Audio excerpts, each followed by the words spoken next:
Ya imani ilotakasika ya Mola Manani asomshirika. Dini ya imani ilotakasika ya Mola Manani asomshirika. Tuishike dini tupate ongoka hapa duniani mwisho kadhalika. Tuishike dini tupate. Assalamu alaikum warahmatullahi wabarakatuh.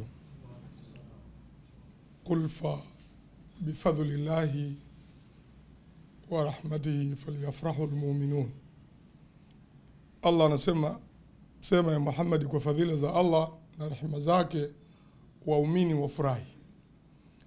Swali alilouliza ndugu yangu Salum Pande ndio hilo ambalo kwa kweli tunapaswa tufurahi. Mimi nalifurahia kabla hata sijalijibu, kwa sababu kama alivyosema tumetoka kwenye giza fulani. Nilikuwa naongea muda si mrefu hapa na wenzangu. Hapo nyuma Waislamu tulikuwa kwenye hali ya kutokunufaika na mifumo ya kibiashara na kifedha iliyopo nchini. Kuna sekta ya bima, sekta ya benki, kuna sekta ya masoko ya mitaji na dhamana. Yaani huko palikuwa giza, hakuna muamala wowote. Mpaka ilipofika mwaka wa 2005 wale wakereketo walipokaa kule Morogoro na kufikiria kuanza kwa fikra ya Sifka. Lakini 2008 kwa namna ya kipekee, lakini nadhani ni kivuli cha kilichotokea Kenya. Kenya toka mwaka wa 2016 walifanya mabadiliko katika sheria zao za nchi, wakaruhusu Islamic finance.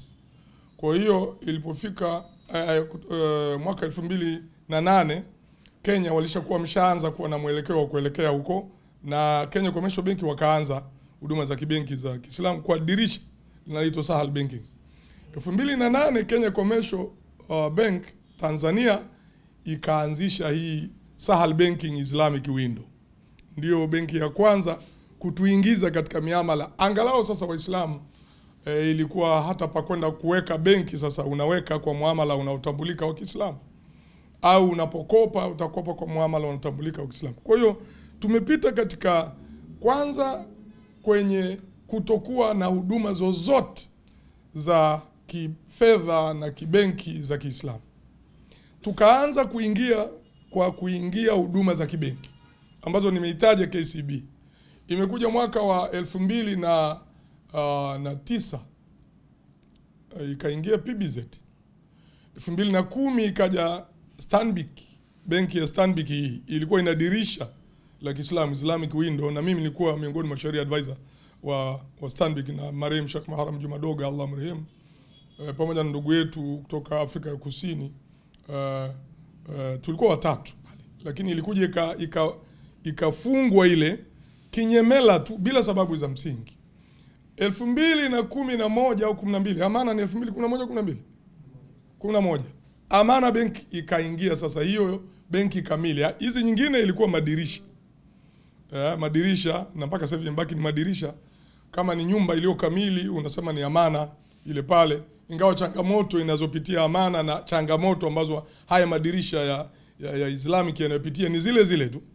Kwa sababu mfumo wa kisheria na kusimamizi nao ni jambo la nitalizungumzia. Lakini ikaja pia benki ya NBC na yenyewe ikaingia na NBC la riba. Imekuja sasa CRDB, imeingia na CRDB Albaraka. Kwa hiyo kwa upande wa kibenki kwa kweli hakuna sababu ya msingi ya Muislamu kuwa na akaunti nje ya hizi benki tano. Hakuna. Udhuru aliozungumza Sheikh kwamba riba, muamala wa riba unaweza kuufanya kwa udhuru. Udhuru wenyewe kuna kanuni ya kisheria inasema adharuratu tuqaddaru biqadariha. Pia hiyo ya pili, hiyo ya kwanza ilikuwa tubihu almadhurat. Hiyo ndio inaturuhusu tuingie kwenye dharura. Hiyo kanuni ya kwanza kwamba dharura zinakuhalalishia hata kilicho haramu. Lakini hata kuingia kwenye utekelezaji huo wa kwamba hii ni haramu sasa niingie, inategemea na kiwango cha udharura wako, kwamba uko mahala hakuna kabisa sasa hata benki na uwezi hata kwenda kuifuata huko mbali ilipo, na sidhani hapa Tanzania kama kuna eneo hivyo sasa hivi. iko huduma mpaka vijijini kwa kupitia mawakala hawa wa mabenki. Kwa hiyo hakuna udhuru, lakini bado tuna misikiti yetu ina akaunti kwenye benki za riba. Unaona, tuna shule zetu za Kiislamu, kuna huduma mbalimbali za Uislamu, bado kuna akaunti kwenye benki za riba. Tunamjibu nini Mwenyezi Mungu? Wakati juhudi zimefanyika, mabenki, SIFCA, hata regulators hawa wasimamizi wa serikali wameruhusu, mpaka benki zimeanza. Muislamu huna udhuru hata kidogo. Kwenye kukopa, hizi benki zinakopesha miamala ya murabaha, kuna ijara, kuna mpaka karadha hasana zimo humo ndani. Unaona? Kwa hiyo upande wa benki tumpiga hatua vizuri kabisa, ila tulikuwa na kasoro moja tu. Hakukuwa na regulatory framework ambayo inaendana na mfumo wa benki wa Kiislamu. Yaani hakukuwa na sheria za nchi zinazoendana. Mpaka hivi benki zetu hizi zilikuwa zinatoa huduma kama fadhila tu. Nakumbuka siku moja tulienda kumuona makamu mwenyekiti wa Chama cha Mapinduzi mstaafu Mzee Kinana. Unaona, na akawa ameitwa Mheshimiwa Waziri wa Fedha. Tukaeleza kwamba mpaka leo hatuna banking regulations zinazoruhusu Islamic banking. Alimuuliza Waziri wa Fedha, hizi huduma sasa zinatolewa kwa msingi gani? Ni fadhila tu mmeweka, manake kisheria zitambuliki. Lakini tunashukuru limefanyiwa kazi. Benki Kuu sasa hivi imetuhusisha, tuko kwenye hatua za mwisho za kusubiria sasa itoke non interest banking regulation kutoka Benki Kuu. Hawakupenda kuita Islamic banking regulation. Unajua Islamic watu wengine wana nini mzio allergy nayo. Kwa hiyo itaitwa non interest banking regulation. Hiyo tunaitegemea iko karibu. Lakini upande wa bima, Waislamu tulikuwa bima nchi hii ni lazima. Lazima ukiwa na chombo chochote, pikipiki, gari, sijui bajaji, kwenda mbele, wewe lazima uwe na bima. Na kuna huduma nyingine lazima uwe na bima. Ukiwa na shule, majengo yale uwekewe bima, hata ukiwa na majengo ya biashara uwekewe bima. Ilikuwa hatuna huduma za bima zinazoendana na mafundisho ya Uislamu. Mwaka 2022 SIFCA, mimi nikiwa wakati huo coordinator wa SIFCA, katibu mkuu wangu huyu hapa, tulishirikishwa na mamlaka ya bima Tanzania TIRA kwenye maandalizi ya kinachoitwa TIRA Takaful Guidelines 2022, ambayo ni sheria, ingawa inaitwa kanuni. Haki sheria nazo inaanzia kanuni, inaitwa regulation, alafu inaitwa act. Sasa kwenye bima hatuna regulations wala hatuna act. Sisi 2015 SIFCA iliandaa takaful regulations zikawasilishwa TIRA, lakini ulipoingia utawala wa 2015 ukazima zile matumaini yote, mpaka imekuja kuibuka tena mwaka 2021 wakati wa mabadiliko ya uongozi haya. 2022 ndio zikawekwa zile, zipo sasa. Kwa hiyo Muislamu sasa huna tena udhuru kwenye upande wa bima za vifaa na nyumba na vitu vingine. Bima pekee ambayo sasa haijaingia nchini, ndio upungufu tulionao, ni bima ya afya. Bima ya afya bado mpaka sasa hivi, na mashirika ya bima sasa hivi yanayotoa huduma za kibima za Kiislamu, operators ni mawili, ZIC Takaful na First United Takaful. Bado yanajiinua kusimama, maana ukisema uende kwenye bima ya afya, bima ya magari wakati mwingine mpaka mwenye gari, mwenye pikipiki, bima ya afya bwana, kuugua watu wanaugua kila siku. Lazima uwe na mtaji mkubwa, kwa hiyo bado na yenyewe yanajipanga, tunategemea. Ila nikupeni habari njema. Kuna shirika la bima kubwa kutoka Mashariki ya Kati linaingia nchini wakati wowote. Wako kwenye taratibu za TIRA kule, lakini nimewashauri, bahati nzuri wamenichukua mimi kuwa mmoja wa washauri wao. Nimewashauri bwana, kama kuna cha kuangalia kwanza waangalie kwenye bima ya afya. Waislamu huko sasa tunaathirika, unatakiwa wewe ukate bima ile ambayo ni NHIF, ambayo si kwa mujibu wa sharia. Kwa hiyo kwenye bima nako tunakwenda vizuri. Ukija kwenye suala la wapi pa kupata mtaji, Waislamu tulikuwa tuna sehemu moja tu ya kupata mtaji, benki au kwenye zinazoitwa microfinance za Kiislamu. Tulikuwa na SACCOS iliyokuja kwa nguvu sana, Kutaiba SACCOS. Lakini Kutaiba SACCOS ni kama haipo. Na ni matokeo ya kutokuwa na maandalizi mazuri, unaona, na mfumo mzuri, yani kufanya jambo wakati mwingine kwa mihemko, ndio limetufikisha pale. Sitaki kuzungumzia hiyo kwa sababu mimi ni muathirika wa hilo. Nilianzisha ni mimi, lakini nilifika mahali nikawekwa pembeni, watu wakaendelea, na mimi nikasema endeleeni ala barakatillah, lilipokuwa linaporomoka iliniuma mno, kwa sababu ilikuwa ni fikra na tulipanga vizuri, ila watu walifanya walioyafanya. Basi wallahu aalam. Zilikuwa njia ni hiyo tu. Benki, microfinance, tunayo Tambro Saccos, Mungu awabariki sana. It's becoming stronger and stronger, Tambro Saccos. Na kuthibitisheni Tambro Saccos ipeni miaka 3 mbele, lengo ni kuja kufikia iwe community bank. Kuwa community bank. Tunakwenda vizuri upande huo. Lakini upande wa mitaji, tuliaminishwa na wakoloni mitaji yote inapatikana benki. Ukitaka mitaji uende benki tu. Walituzuga na hilo, wakati kwao mitaji iko kwenye masoko ya mitaji na dhamana, capital markets. Sisi tukabakia hela ni benki tu. Benki sasa, benki, kumbuka benki haina hela. Hela za benki ni za kwako na za yule na za mimi na mwingine, ndio ziko benki. Benki inapotaka kukukopesha wewe ulienda kukopa, kwanza inawafikiria wale walioweka pesa zao benki, kwa sababu waliweka kwa masharti kwamba watalipwa faida, au kama ni hizo nyingine ni riba. Kwa hiyo wanapokukopesha wewe, ile faida yao wanaweka ya yule kwanza, halafu wanaweka faida yao juu, halafu wanaweka na gharama zao zinaitwa overhead cost. Kwa hiyo wewe unapopokea mkopo wa benki, unapokea ukiwa umejazwa mzigo mkubwa, ndio maana iko ghali mno. Sasa mahala pa kupata mitaji kwa nafuu ni kwenye masoko ya mitaji na dhamana peke yake. Huko tulikuwa tumefeli Waislamu, hatuna. Wenzetu upande wa pili walikuwa wakitaka, na hiyo ni fursa ya kuwekeza. Ukitaka kuwekeza mahala rahisi zaidi kwenye masoko ya mitaji na dhamana. Wasiokuwa Waislamu walikuwa wanawekeza kwenye zile zinaitwa hatifungani za serikali, au vipande vile vinaitwa UTT. Lakini vyote hivyo vina riba. Na kuna Muislamu mwingine anadhani kwamba mimi ninawekeza bwana kwa sababu nina shida hela, ni dharura. Dharura inakadiriwa kwa uzito wake, sio unavyofikiria wewe. Wanachuoni wanasema hivi, kwa mfano bima ya afya. Wewe unaugua, unahitaji milioni 10 kutibiwa, lakini una milioni 3. Dharura yako wewe sio milioni 10 tena, ni milioni ngapi? 7. Unaona hiyo ndio adhururatu tukadaru bikadariha. Dharura yako ni milioni 7, sio 10. Kwa sababu 3 unayo. Ukisema uchukue yote 10, utakuwa umeingia kwenye dhambi moja kwa moja. Ukiweka hiyo ya kwako 3 alafu ukachukua hiyo 7 kufidia, sawa. Sasa sisi tulikuwa ima kwenye vipande au kwenye bima, kwenye nini, hizo hatifungani za serikali. Zote zina riba. Kwa hiyo Waislamu tulibakia tumefunga mikono kama kwenye sala. Wenzetu wanapeta. Unashangaa na kuja kufungua pale duka mwenzako sio Muislamu, baada ya miaka 3 yuko mbele. Wewe una duka lako hapa limesinyaa, halikui kwa sababu huna mahala pa kupata mtaji wala pa kuwekeza huna.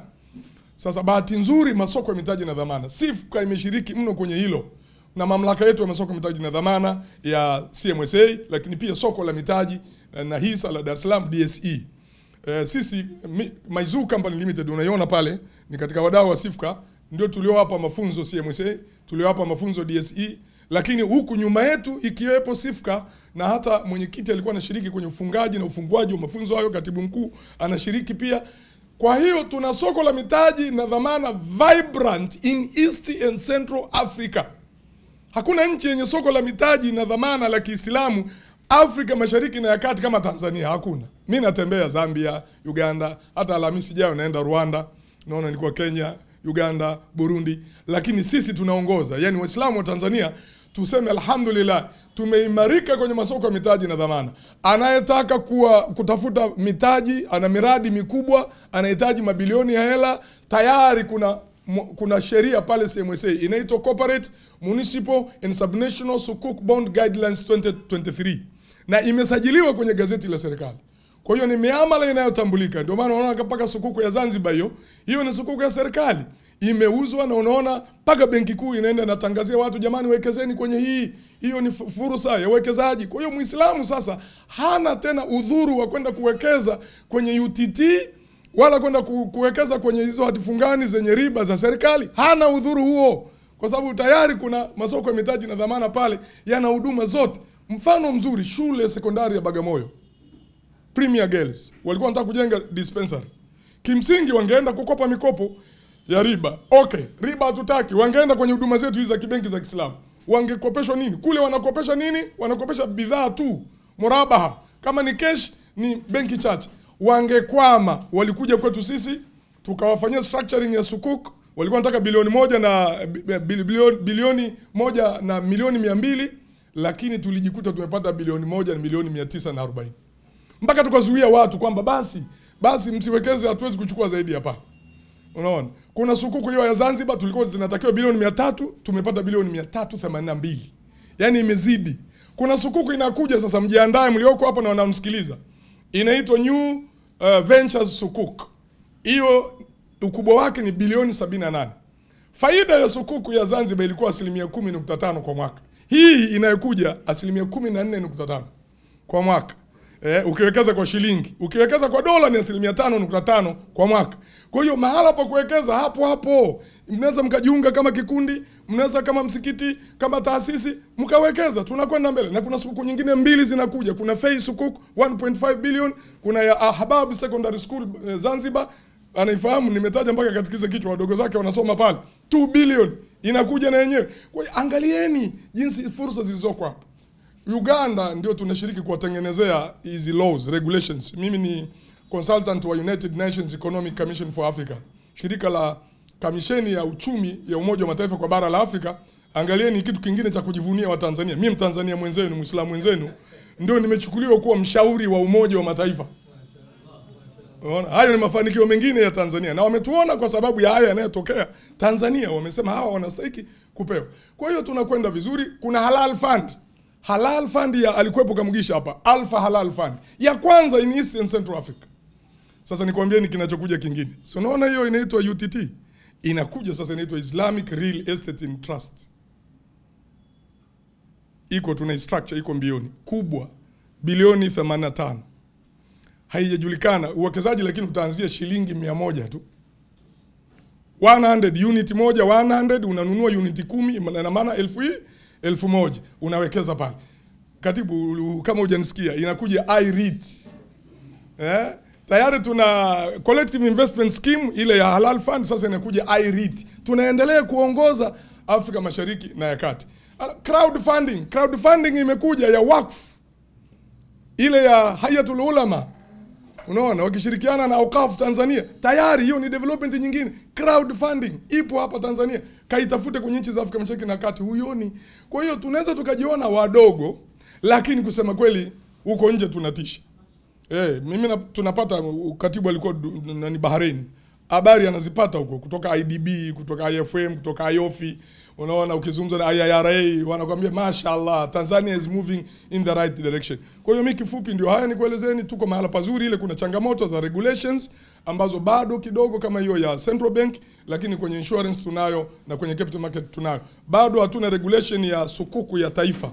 Hata ile ya Zanzibar imekuwa issued, hakuna guideline ya sukuku ya taifa. Kwa kweli ni uthubutu wa serikali ya mapinduzi ya Zanzibar, vinginevyo isingeweza ikatoka. Wasalamu alaikum wa rahmatullahi wa barakatuh. Ya imani ilotakasika ya Mola Manani asomshirika. Dini ya imani ilotakasika ya Mola Manani asomshirika. Tuishike dini tupate ongoka hapa duniani mwisho kadhalika. Tuishike dini tupate